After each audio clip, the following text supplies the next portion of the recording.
This is day one of the advent of compiler optimizations, and today we're going to talk about XOR EAX EAX.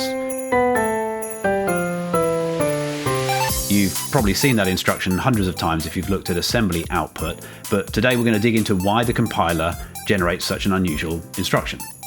We know that exclusive ORing any number with itself always ends up with 0, so this is the compiler's way of setting a register to 0, but why would it bother? Why not just use mov EAX, 0 or equivalent? Let's take a look. Over here in Compiler Explorer, we can see I have a simple test function and it returns 0, and at optimization level 1, that's exactly what we see. We see the compiler using mov EAX, 0. That sets EAX to 0. EAX is the return value, that is the register that the ABI specifies that the return value should be placed in, so any caller to test will expect to see whatever the int value it returns being in the EAX register.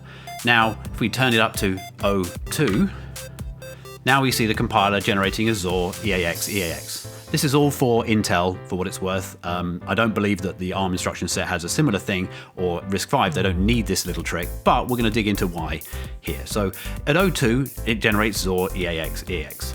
But why? Why bother? If we compile to binary object in Compiler Explorer, we get to see the opcodes that are generated. These are the machine code bytes that are actually being generated by the compiler and put into the instruction stream. This is what the CPU actually interprets to understand what the program is.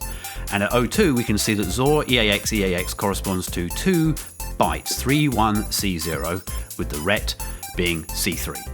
At O1, we can see mov EAX was 0, EAX is a 32-bit register, and its constant that it needs in order to supply a value is a 32-bit constant. So it requires B8 000000, that is 5 bytes, in order to say mov EAX was 0.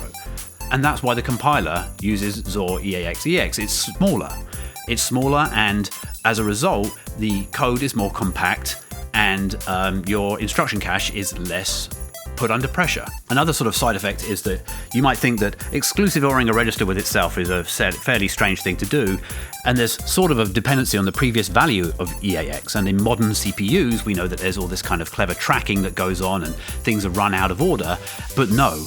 The CPU is smart enough to recognize that XOR, a register with itself, always ends up with 0, and so very early on in the pipeline, that XOR instruction is removed and it's just replaced with a bit of housekeeping inside the register renamer to assign a 0 value to a new register, and in fact it doesn't even execute. So XOR EAX EAX is actually faster than mov EAX with 0, as it doesn't even need to execute. Thankfully, the compiler has got our back, as always, in these cases, and so you don't need to know about this kind of stuff, but it's kind of interesting to dig into it, so maybe I'll see you tomorrow.